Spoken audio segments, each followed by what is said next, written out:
আজ সানডে, তো চলো আজকে তোমাদের সাথে একটা ভালো কিছুই শেয়ার করি। গত সানডে সকাল সকাল চলে গেছিলাম আমার এই বন্ধুটার বাড়ি, ডায়মন্ড হারবার থেকে সামান্য একটু দূরে। সকালবেলা ওরা এসে পৌঁছতে কিছুক্ষণ ওয়েট করছিলাম, কারণ আরেকটা ফ্যামিলি আসবে তাই। এর মধ্যেই দুই বন্ধুর গল্প শেষ হয়ে গেলে আমরা চললাম ডায়মন্ড হারবারের দিকে। তাই গন্তব্যটা যেহেতু অনেকটাই দূরে, তাই সেখানের কোনো একটা দোকানে দাঁড়িয়ে আমরা একটুখানি টিফিন করে নিলাম। সেই সকালে দাঁড়িয়ে আমরা খেলাম পেটাই পরোটা আর ঘুগনি, কিন্তু এত সকালে সেখানে গরম গরম চপ, সিঙ্গারা, তেলে ভাজা সবই পাওয়া যায়। খাওয়া দাওয়া শেষ হতেই আমরা আবার সেখান থেকে রওনা দিলাম এবং গাছের ছায়ায় মোড়া খুব সুন্দর রাস্তা দিয়ে যেতে যেতে আমরা পৌঁছে গেলাম আমার বন্ধু সুপর্ণার বাপের বাড়িতে। সেখানে ছিল বড় বড় ধান ক্ষেত এবং ছোট বড় পুকুর। একটা পুকুরের পাশ থেকে যেতেই চোখে পড়লো সেখানে একজন দুটো উনুন জ্বালিয়ে রান্না করছিলেন, আর আমার বর তার পাশ থেকে ছিপ ধরে নিয়ে যাচ্ছিল পুকুর থেকে মাছ ধরবে বলে। কিন্তু এবছর যা ঠান্ডা পড়েছিল, এত ঠান্ডায় মাছেরাও কুটিয়ে গেছিল, একটাও মাছ সে ধরতে পারেনি। সেজন্যই আমার বর গরমের টাইমে আবারও আসবে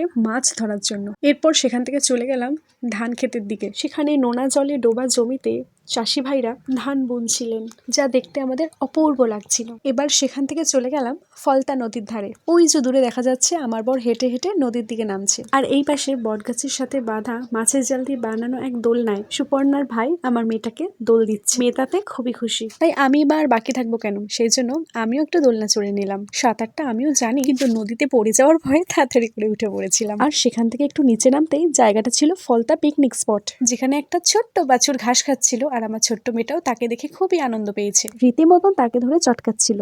নদীর ধারটা ঘুরে এসে যখন আমরা সুপর্ণার বাড়ির দিকে ব্যাক করছিলাম, তখন দেখলাম সেই চাষি ভাইদের ধান বোনা প্রায় শেষের দিকে।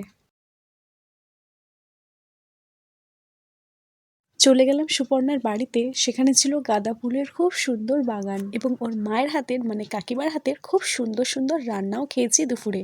এবার খাওয়া দাওয়ার পরে কিছুক্ষণ রেস্ট নিয়ে চলে গিয়েছিলাম আবার সেই ফলতা নদীর ধারে। কিন্তু এবার শুধু ঘুরতে যাইনি, গিয়েছিলাম সেখানকার খাঁটি গুড় নিয়ে আসতে। শুনেছি সেখানে খুব ভালো গুড় পাওয়া যায়, নলেন গুড়, পাটালি গুড় সবকিছু। কিন্তু আমরা এতটাই বেলায় গেছিলাম যে পাটালি গুড় শেষ হয়ে গেছিল, তাই জন্য শুধুমাত্র নলেন গুড় নিয়ে আসতে পেরেছি। সবকিছু কমপ্লিট হয়ে গেলে সেখানে আমরা যে কজনে গেছিলাম সকলে মিলে চা খেতে খেতে সূর্যাস্তটা উপভোগ করছিলাম। আর তখনই সামনে দিয়ে একটা স্পিড বোট চলে গেল, কিন্তু নদীর ধারে বাঁধা ছিল ট্রলার, যা নিয়ে মাঝি ভাইরা এত রিস্ক নিয়ে মাছ ধরতে যায়। এরপর অপেক্ষা করছিলাম সূর্য ডোবা, কারণ সুপর্ণার বাড়িতে সকলের সাথে দেখা করে আমরা ফিরবো আমাদের বাড়িতে। সুপর্ণার বাড়ির দিকে ফেরার পথে ছিল বড় বড় কারখানা এবং সেই ধান বোনার জমি। কাকিমার এত আদর আপ্যায়ন যা বলে প্রকাশ করা যাবে না। তাই বাড়ির বড়জনদের প্রণাম করে গেলাম সেই বাড়ির জাগ্রত গোপাল মন্দিরে। এখানে অনেকে এসে মানত করেন এবং তা পূর্ণ হলে ছোট ছোট গোপাল উপহার দিয়ে যায় এই মন্দিরে।